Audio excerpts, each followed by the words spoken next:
승리하는 믿음이라는 제목으로 오늘 함께 말씀 나누고자 합니다.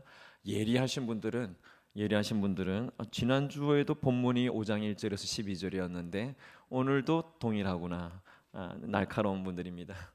지난주에 동일한 본문의 말씀인데 지난주에는 특별히 4절, 5절, 2절 말씀 가지고 세상을 이기는 승리는 이것입니다. 이것이 바로 믿음입니다 하는 말씀을 같이 나누었습니다. 여러분, 우리가 하나님께로부터 난 자로서 예수 그리스도를 하나님의 아들로 또 우리의 구원자로 믿는 이 믿음이 세상을 이기는 믿음이라 지난주에 말씀했습니다. 우리의 힘으로 세상을 이기는 것이 아니라 누구의 힘으로 이기는 것이라고 했습니까? 예수 그리스도를 믿는 그 믿음, 예수 그리스도의 십자가와 부활을 통해서 결정적으로 주님께서 승리하셨기 때문에 주님의 승리를 믿는 그 믿음으로 우리가 승리하는 게 아니라 그분의 승리를 힘입어서 우리가 승리하는 삶을 사는 것이라 말씀드렸어요. 여러분, 그때 링컨의 일기에 나온 제가 두 문장 인용했는데 링컨이 그런 일기를 남겼다고 그랬죠. 그리스도가 없으면 나는 성공할 수 없고 그리스도와 함께하면 나는 실패할 수 없다. 그리스도와 함께하는 것이 우리의 승리의 보장이라고 말할 수 있습니다. 세상을 이기신 주님을 믿는 그 믿음으로 우리가 살아갈 때 실제 우리의 삶에서 얼마만큼 이 믿음이 가동되는가, 이것이 세상을 이기는 승리를 누릴 수 있는가를 결정한다, 그런 말씀을 드렸어요. 오늘 여러분, 이 세상을 이기는 승리가 믿음이라고 한다면 저는 오늘 말씀을 통해서 승리하는 믿음의 특징이 뭔지 이 믿음을 조금 더 분석을 해보고자 합니다. 제가 분석하는 게 아니라 오늘 이 사도 요한이 이 믿음에 대해서 이야기할 때 그럼 이 믿음, 승리하는 믿음, 그리스도인들이 이 땅에서 승리한다고 할 때 그 믿음은 과연 어떤 믿음인가? 단적으로 우리가 말씀하실 수 있을 겁니다. 그 믿음은 예수 그리스도를 믿는 믿음 아닙니까? 맞습니다. 예수 그리스도를 믿는 믿음입니다만 승리하는 그 믿음이 갖고 있는 특징을 오늘 요한은 한 두 가지로 이야기를 더 하고 있습니다. 첫 번째는, 승리하는 믿음의 첫 번째 특징은 바로 사랑입니다. 사랑. 사도 요한을 통해서 우리가 계속 나누는 이 요한일서의 말씀이 서로 사랑하라, 사랑에 대한 메시지이죠. 여러분, 오늘도 역시 이 사랑에 대해서 사랑이라고 하는 것이 믿음의 본질적인 특징이다라고 하는 걸 말씀합니다. 다시 1절부터 잠깐 이야기를 좀 풀어보려고 합니다. 여러분, 1절을 보시면 예수님께서 그리스도이심을 믿는 자마다 어디서 난 자라고 했습니까? 하나님께로부터 난 자라 했습니다. 하나님께로부터 난 자는 예수님을 하나님께서 기름 부어 세우신 구원자로 분명히 믿습니다. 또 하나님께로부터 난 자는 1절 말씀에 보면 낳으신 이를 사랑하는 자라고 말씀을 합니다. 낳으신 이를 사랑하는 자마다, 그렇게 말씀하고 있잖아요. 그러니까 하나님께로부터 난 자는 낳으신 이를 사랑합니다. 낳으신 이가 누굽니까? 하나님이시죠. 하나님께로부터 났다라고 했으니까 우리를 낳으신 분은 바로 하나님이십니다. 그러니까 예수 그리스도를 믿는 자는 하나님을 사랑하는 자이고, 하나님을 사랑하는 자는 동시에 그에게서 난 자, 다시 말하면 예수 그리스도가 몸을 이루고 있는 이 몸 안에 있는 모든 형제자매, 모든 성도, 모든 지체를 사랑하는 것이 하나님께로부터 난 자의 바른 모습이라고 말씀하는 것입니다. 여러분, 그래서 사도 요한은 하나님께로부터 난 자, 예수 그리스도를 믿는 자마다 하나님을 사랑하고, 하나님을 사랑하는 자는 또 주님의 몸인 지체들을 향하여 서로 사랑해야 된다라고 하는 것을 요한 1서 1장, 2장, 3장, 4장 어디를 펼쳐봐도 사랑에 대한 강조를 계속 해왔습니다. 사랑하는 여러분, 어떤 믿음이 세상을 이기는가? 먼저 말씀드리는 것은 우리의 믿음이 사랑으로 실천되는 믿음이어야 한다는 것을 우리가 먼저 기억하실 수 있길 바랍니다. 여러분, 우리가 학창 시절에나 보았을 전기의 한 내용이 헬렌 켈러 이야기일 겁니다. 듣지도 못하고 말하지도 못하고 보지도 못하는 삼중장애를 갖고 있는 이 헬렌 켈러가 어떻게 희망의 빛을 발견하게 됐는가 하는 일화를 책의 예화 속에서 발견할 수 있는데, 이 어느 날 헬렌이 정원에서 꽃 한 송이를 꺾어서 설리반 선생님에게 드립니다. 그때 이 설리반 선생님이 헬렌의 손바닥에 글을 써주기를 나는 너를 사랑해 이렇게 글을 써주었습니다. 꽃을 받아서 그 꽃에 대한 마음을 손바닥에 표현한 것이죠. 헬렌이 사랑이라는 말을 잘 이해하지 못해서 나는 너를 사랑해라고 할 때 사랑이 뭐지 하고 고개를 갸웃거리는 것 같습니다. 그때 설리반 선생님이 헬렌의 손을 잡아서 그 손을 자신의 헬렌의 가슴 속에 갖다 대고 사랑은 여기에 있어 그렇게 손바닥에다가 써주었다고 합니다. 며칠 후에 헬렌의 집에서 아침부터 먹구름이 하늘을 더 뒤덮고 있었습니다. 태양이 가려져 있어서 어두운 데다가 바람까지 불어오니까 오후나절이 되었을 때 내내 음울한 분위기가 연출되었습니다. 그러다가 갑자기 구름이 걷히고 햇살이 비치기 시작했습니다. 이 헬렌은 기뻐하면서 선생님에게 물었습니다. 아무것도 보이지 않지만 뭔가를 느끼고 그 달라지는 기후 변화를 느끼면서 사랑이란 이런 것입니까? 하고 물었습니다. 그때 이 설레만 선생님이 헬렌의 손바닥에다가 뭔가를 또 한참 동안 써주었습니다. 헬렌, 사랑이란 태양이 나타나기 전에 하늘에 떠 있는 구름과 같은 것이란다. 조금 수정해 준 거죠. 막 먹구름이 막 이렇게 있다가 밝은 빛이 쫙 비쳐 들어오는 걸 느끼면서 이것이 사랑입니까? 라고 물었는데 설레만 선생님은 사랑이란 태양이 나타나기 전에 하늘에 떠 있는 구름과 같은 것이란다. 그렇게 표현을 해줬어요. 어떤 의미냐면 구름은 비를 내리게 하는 것이고 햇빛을 쬐고 난 뒤에 비가 내리고 나면 또 땅 위의 나무들과 꽃들과 풀들이 너무너무 기뻐한단다. 비를 맞아야 쑥쑥 자라는 것인데 이제 사랑이 뭔지 알겠니? 사랑은 그렇게 부어지는 거야. 이런 설명을 해주었습니다.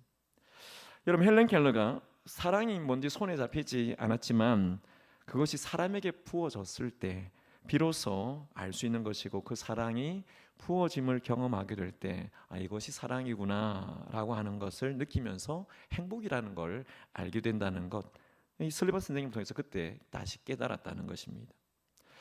여러분 정말 아무것도 할 수 없을 것 같았던 이 헬렌 켈러라고 하는 이 한 사람, 이 사람을 유명한 사람으로 만든 것이 이 설리반 선생님이지 않습니까?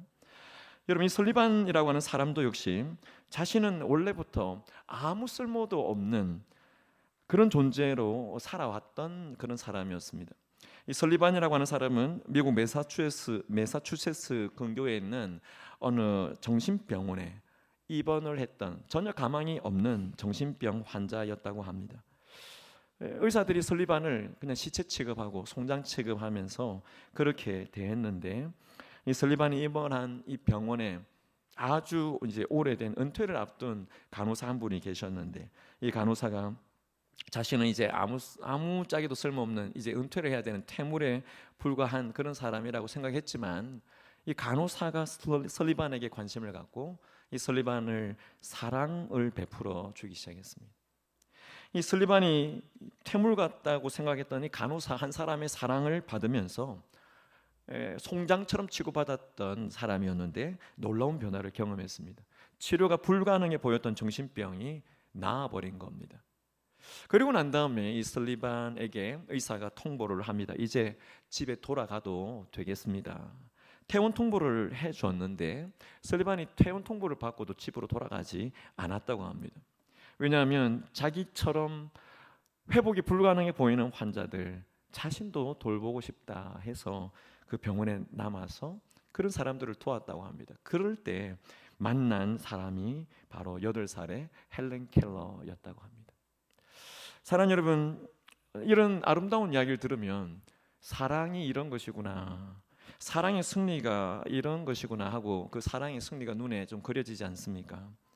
아무 때도 쓸모없는 이제 은퇴를 앞둔 퇴물처럼 여겨졌던 간호사가 송장처럼 취급받는, 시체처럼 취급받는 전혀 회복 가능성이 없는 정신병자 설리반을 사랑으로 변화시키는 그 모습, 아마 영화로 본다면 아름다운 한 편의 영화가 될 거라는 생각이 듭니다. 여러분 사랑이 무엇인지 깨달은 이 한 사람 설리반 때문에 사실은 앞도 보지 못하고 듣지도 못하고 삼중 장애를 갖고 있는 그런 헬렌 켈러도 사랑으로 변화를 시킨 그런 사람이 되었다라고 하는 거죠.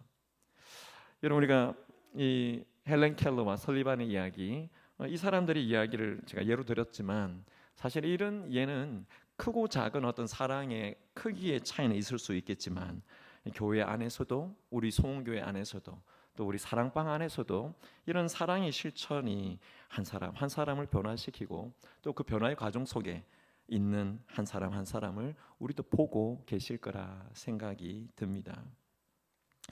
여러분, 진정한 사랑이 참 말로 표현하기는 진정한 사랑 5글자이지만 여러분, 이 5글자의 진정한 사랑이라는 게 정말 쉽지 않잖아요. 이 진정한 사랑이 역경을 이겨낼 수 있습니다. 진정한 사랑이 절망을 이겨낼 수 있습니다. 진정한 사랑이 우리 교회 공동체 안에 있고 우리 가정 안에 있고 또 우리 개인 안에 있다고 한다면 어떤 장애도 극복해 낼 것이라 분명히 믿습니다. 여러분, 오늘 이 승리하는 믿음이 어떤 믿음이냐라고 말할 때 오늘 이 요한은 사랑이다. 사랑을 먼저 이야기합니다. 이 진정한 사랑이 어두운 세상에 빛을 비추어 내면서 그 믿음의 힘을 발휘할 수 있음을 말씀할 때 오늘 이 자리에 계신 우리 모든 성도님들께서 먼저 승리하는 믿음이 갖고 있는 이 사랑이라고 하는 이 특징이 내 믿음의 본질을 분석했을 때 내 믿음 안에 고스란히 그대로 남아있는 그런 세상을 이기는 믿음 우리가 갖게 되실 수 있기를 예수님의 이름으로 축복합니다. 여러분, 오늘 말씀에 이 승리하는 믿음은 어떤 믿음이냐 할 때 두 번째 특징은 순종입니다. 순종.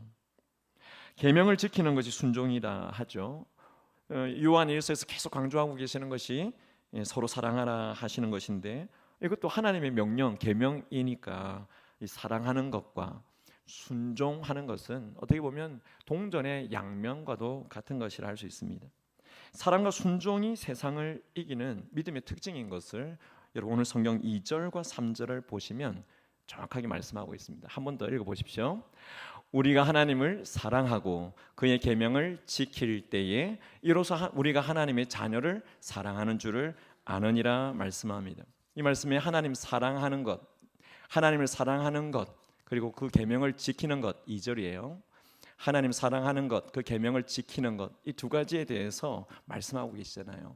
이 두 가지 사랑과 순종이 믿음의 본질, 실천되어야 될 믿음이라고 하는 것을 말씀하고 있습니다. 여러분, 서로 사랑하라고 하는 것은 십계명 안에서도 계속 말씀하고 있기 때문에 정말 하나님의 자녀라고 한다면 그 계명대로 사랑해야 된다는 걸 2절에서 말씀합니다.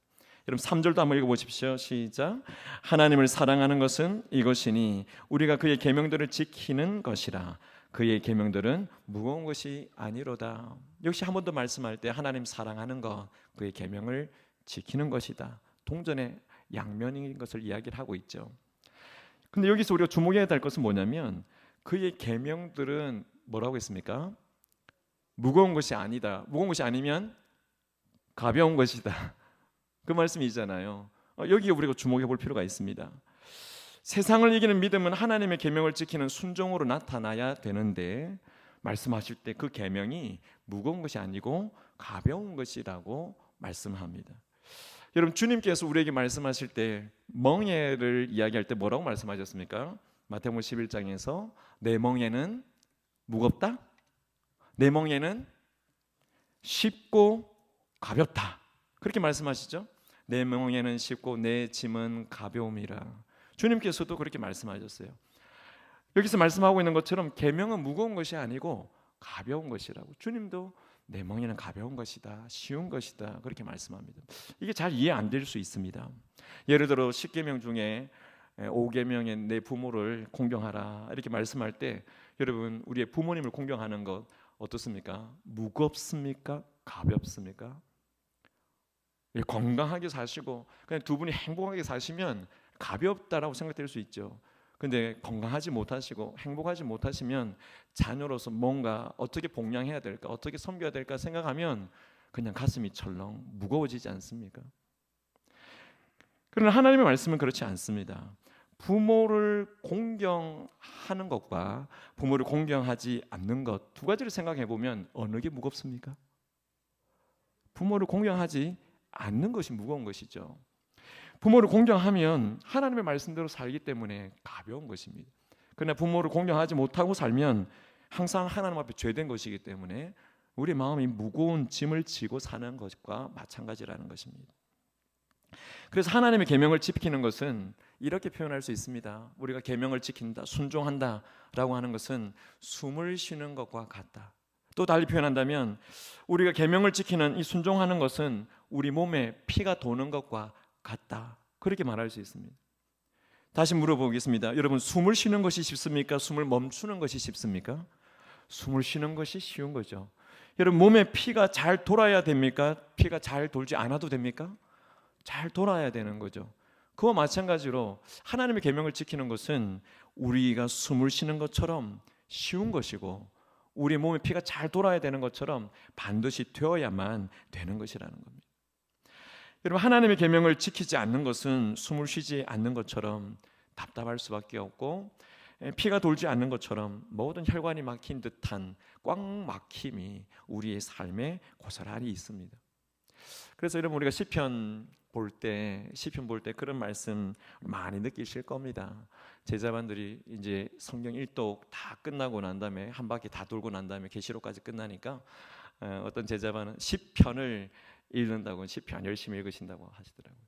여러분, 시편 읽으면서 다윗의 시편을 보면 다윗이 하나님의 계명과 그 계명을 순종하는 것이 얼마나 가벼운지 그의 표현을 보면 놀랍습니다.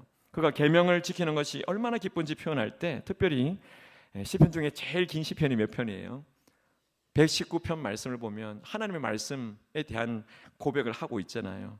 거기 하나님의 계명이 얼마나 즐거운가, 얼마나 기쁜가를 이야기해요. 자, 몇 구절만 인용해 볼게요. 14절 한번 보십시오. 같이 읽어보겠습니다.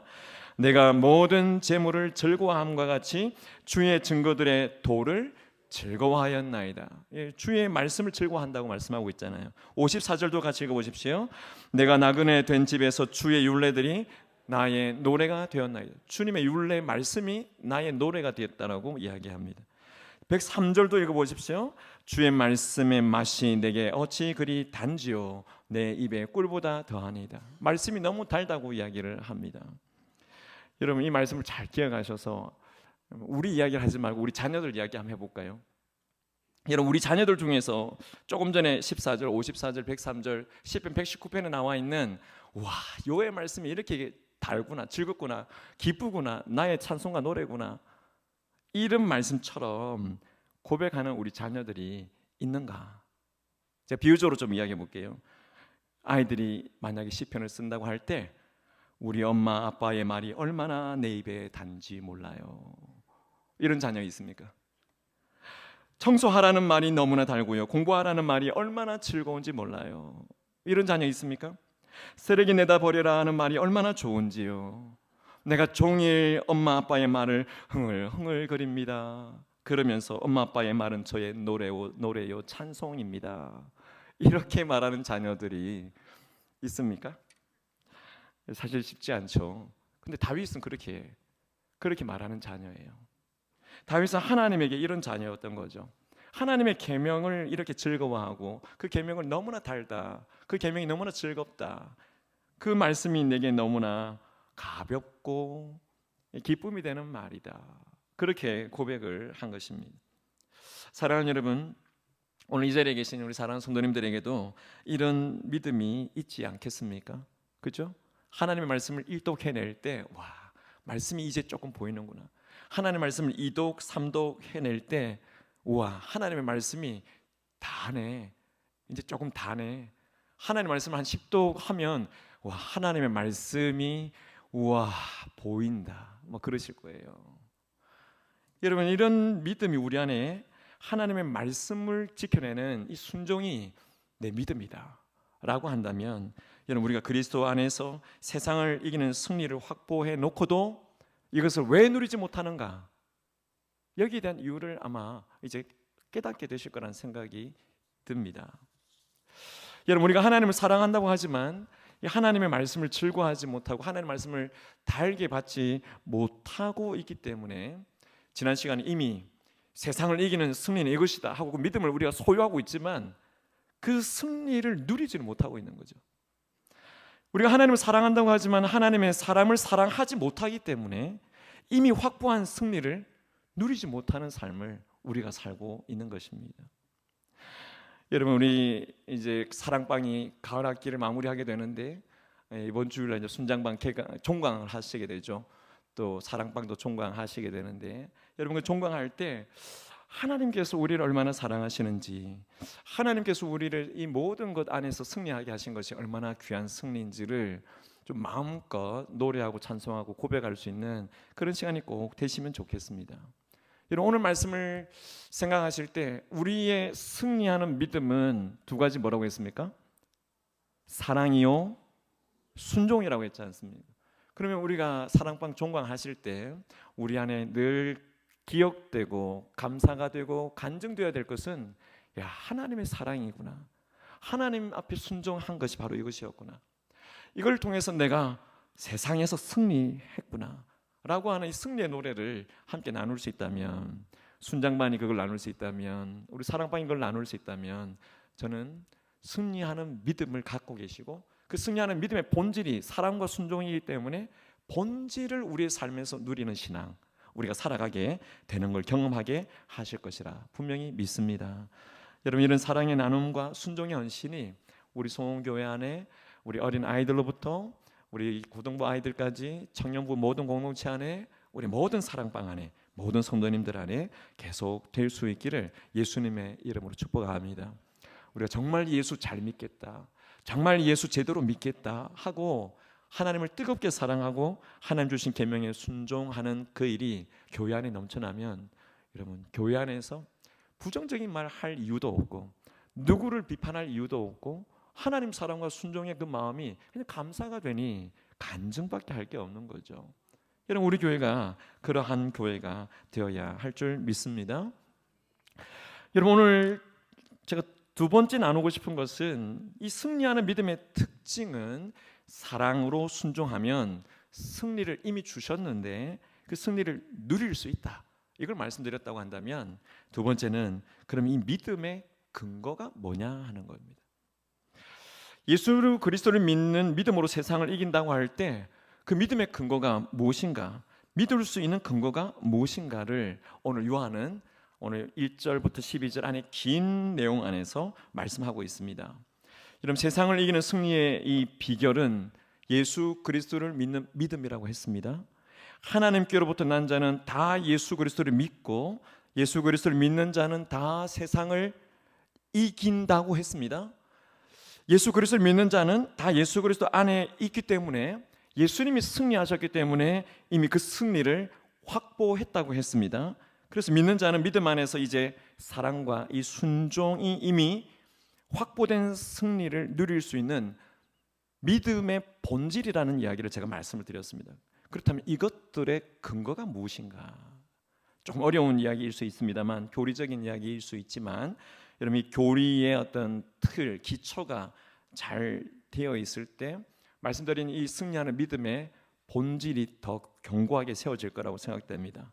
여러분, 우리가 무엇에 근거해서 예수를 믿는 것입니까? 오늘 말씀 9절을 같이 한번 더 읽어보시기 바랍니다. 9절 같이 읽습니다. 만일 우리가 사람들의 증언을 받을진대 하나님의 증거는 더욱 크도다. 하나님의 증거는 이것이니 그의 아들에 대하여 증언하신 것이니라. 아멘. 사랑하는 여러분, 우리가 예수 그리스도를 믿는 믿음의 근거를 이 말씀에 보면 뭐라고 말씀하고 계십니까? 우리가 예수 그리스도를 믿는 믿음의 근거는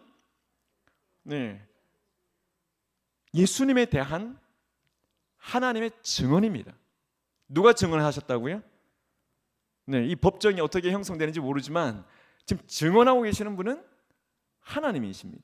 하나님이 증거를 내세우고 있는데, 예수님에 대한 증거, 예수님에 대한 증언을 내세우고 있는데, 그 하나님의 증언이 우리의 믿음의 근거라고 말씀을 하는 것입니다.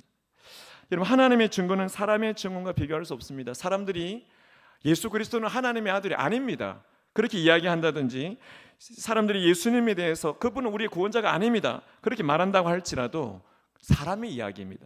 근데 이 사람의 이야기와 반대되는 하나님의 증거, 우주와 모든 만물을 창조하시고 우리 인간을 창조하시고 모든 걸 운행하시는 그 하나님께서 증거를 내세우고 증언을 하고 계신다면 이거보다도 더 확실하고 더 명확한, 더 강력한 증거가 어디 있겠느냐? 바로 그 말을 요한은 하고 있습니다. 하나님께서는 성경을 통해서, 구약 성경, 신약 성경을 통해서 예수님께서 하나님의 아들이시고 우리의 구원자이심을 증언해 주셨습니다. 그래서 우리가 예수 그리스도를 믿는 근거는, 우리가 갖고 있는 이 믿음의 근거는 예수님께서 인간으로 오신 하나님의 아들이시요 우리의 구원자라고 하는 하나님의 증거에 이 근거를 두고 있다는 사실을 우리가 꼭 기억하시기를 바랍니다. 여러분, 우리가 신앙을 갖고 있고 믿음을 갖고 있는 것이 그냥 뜯어놓은 것이 내게 와서 내가 가지고 있는 게 아니라, 오늘 말씀을 보면 하나님이 증언하시고 증거하신 것이 성경을 통해서 내게 주어졌을 때 사람의 말이 아닌 하나님의 증거로 우리가 믿고 있다는 사실을 우리가 먼저 기억하시기를 바랍니다. 조금 더 어려운 이야기를 이제 들어가서 볼 텐데요, 하나님께서는 오늘 말씀해 보면 예수님에 대해서 증언하실 때 이런 증언을 하고 계십니다. 6절, 7절, 8절 같이 한번 보십시오. 6절 먼저 읽어볼까요? 이는 물과 피로 임하신 이시니 곧 예수 그리스도시라. 물로만 아니요 물과 피로 임하셨고 증언하는 이는 성령이시니 성령은 진리이니라. 7절, 8절 증언하는 이가 셋이니 성령과 물과 피라. 또한 이 셋은 합하여 하나이니라. 아멘. 증언하는 이가 몇이라고 했습니까? 네, 셋입니다. 세 가지 증거는 무엇입니까? 네, 8절에 나와 있는 것처럼 성령과 물과 피라 했습니다. 6절에서는 물과 피를 먼저 언급하시고 성령을 언급을 하고 있습니다.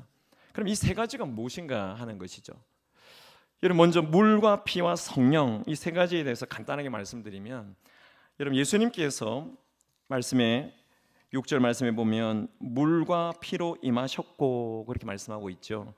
물과 피로 임하셨다라고 말할 때 이 물은 예수님의 세례를 말합니다. 세례 요한에게 물로 세례를 받는 그 세례식을 우리가 생각할 수 있습니다. 예수님께서는 죄가 없으시기 때문에 여러분, 죄인이 받는 이 세례를 사실은 받으실 필요가 없으십니다. 그런데 예수님께서 왜 세례를 받으셨습니까? 그것은 죄인인 우리와 동일시하기 위해서, 다시 말하면 이 세례를 받으심으로 말미암아 우리를 구원하시고자 하시는 그 사역을 시작하신 것이 바로 이 물이 의미하는 세례를 말하는 것입니다. 그리고 두 번째 피는, 물과 피로 임하셨다라고 할 때 이 피는 예수님께서 십자가에서 쏟으신 그 피를 말합니다.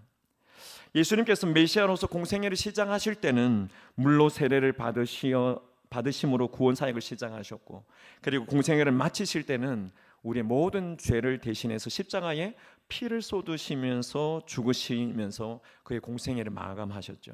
그래서 이 시작의 물과 예수님의 공생애의 마지막에 십자가의 피는 예수 그리스도가 메시아로서 공생애를 시작하셨고 마치셨다고 하는 그 의미를 여기에 담고 있습니다. 물론 십자가에는 부활까지 다 포함되는 것으로 보셔야 됩니다.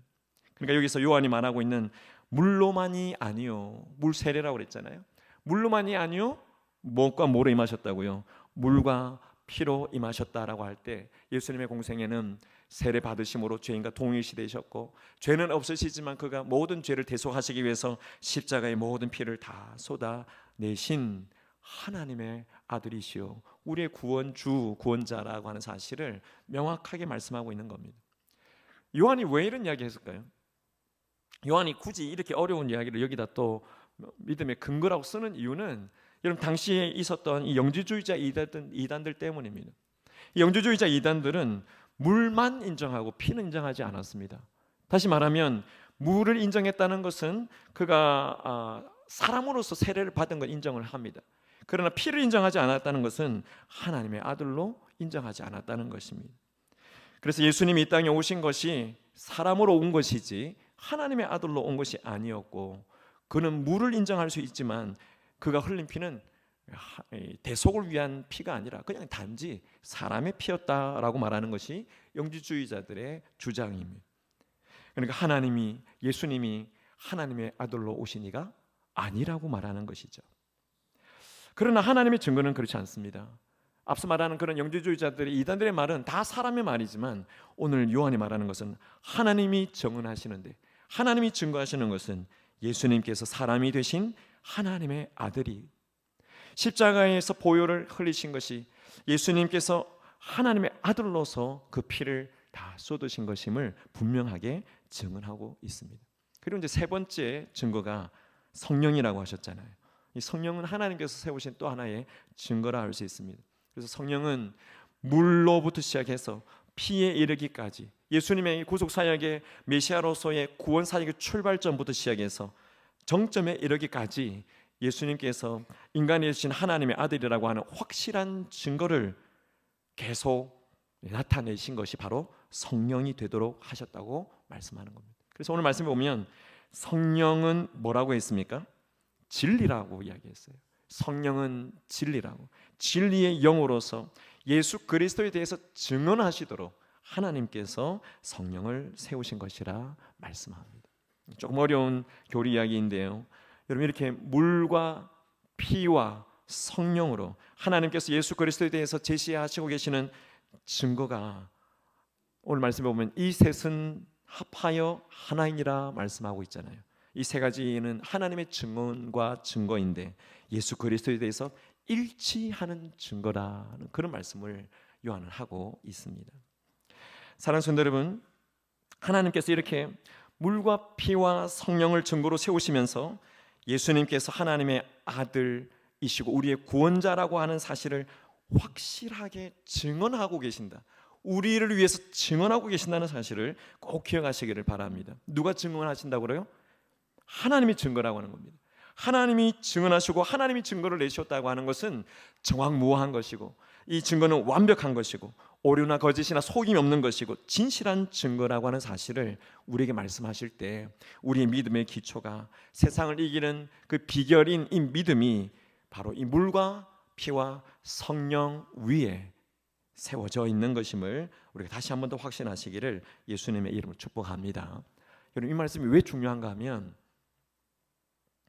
사도 요한이 11절 12절에 가서 보면 정말 중요한 이야기를 합니다. 여러분, 11절 12절 같이 한번 읽어보십시오. 또 증거는 이것이니 하나님이 우리에게 영생을 주신 것과 이 생명이 그의 아들 안에 있는 그것이니라. 아들이 있는 자에게는 생명이 있고 하나님의 아들이 없는 자에게는 생명이 없느니라. 여러분, 무슨 말씀이죠? 아들이 있는 자에게는 생명이 있고 하나님의 아들이 없는 자에게는 생명이 없다 했습니다. 다시 말하면 예수님에 대한 하나님의 증거를 받느냐 못 받느냐에 대해서 우리의 운명이 결정된다는 겁니다. 우리가 하나님의 증거를 받는다고 하면 생명이 있고 받지 못한다면 생명이 없다는 거죠. 하나님의 아들이시라고 하는 것을 분명히 믿고 나의 구원주로 예수 그리스도를 내 안에 분명히 받아들이면 영생이 있지만 그걸 거절하고 믿지 않으면 영생하지 못한다라고 하는 것을 말씀합니다. 그러니까 하나님이 증언하시는 목적이 뭔가 생각해 보면 나의 영혼 구원을 위해서, 나의 영생을 위해서 하나님께서 친히 증언하시고 친히 증거를 나타내고 계신다는 걸 생각하면 얼마나 감격스러운지 몰라요. 여러분, 하나님께서 우리를 위해서 증언하고 계십니다. 예수 그리스도를 통해서 구속의 놀라운 것을 완성하신 것, 하나님이 행하신 일이지만 그 일을 증언하시면서 다시 한 번 더 우리의 믿음이 분명하게 서기를 요청하고 계시는 것입니다. 사랑하는 성도 여러분, 우리가 성령님을 통해서 하나님의 증거를 제대로 믿을 수 있는 이 믿음이 우리 안에 있게 되시기를 간절히 원합니다. 여러분, 성령을 통한 하나님의 증거를 확실하게 믿고 나아갈 때, 여러분, 오늘 말씀 이 5장 1절부터 12절의 핵심은 이 믿음이 있을 때 세상을 이길 수 있다고 했습니다. 여러분, 이 세상이 어떤 것인가 지난 시간에 이야기 나눴는데 하나님을 대적하고 반영하는 그 모든 것, 우리 신앙을 무너뜨리려고 하는 그 모든 사단의 세력들, 그 모든 악의 축에 있는 그 모든 부정적인 가치관들, 이 모든 것들로부터 싸워 이길 수 있는 것은 하나님의 증거에 분명한 믿음을 가지고 서야 된다는 사실을 우리가 꼭 기억하시기를 바랍니다.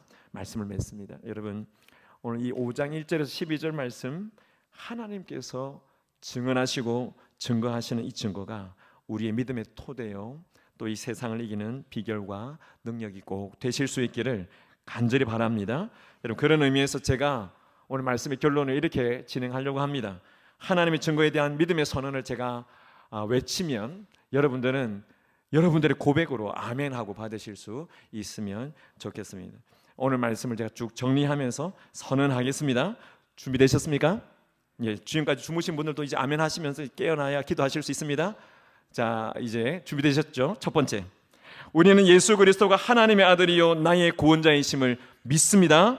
아멘. 우리는 하나님께로부터 태어난 사람으로 예수 그리스도를 믿습니다. 아멘. 우리는 예수 그리스도가 하나님의 아들이라는 믿음으로 세상을 이깁니다. 아멘. 우리는 예수 그리스도 안에서 세상을 이기는 승리를 이미 확보했음을 믿습니다. 아멘. 우리가 세상을 이기는 것은 내가 잘났기 때문이 아니라 우리가 승리자이신 예수님께 연결되어 그분의 생명을 공급받고 생명의 교제를 나누기 때문임을 믿습니다. 아멘. 우리가 예수 그리스도와 생명의 교제를 나누는 믿음이 강화시키려면 예수 그리스도 안에서 확보한 승리를 우리의 승리로 체험하게 하실 것을 믿습니다. 아멘. 우리는 사랑으로 실천하는 믿음, 순종으로 실천하는 믿음으로 예수 그리스도 안에서 이미 확보한 승리를 오늘 우리의 승리로 누리게 하실 것을 믿습니다. 아멘.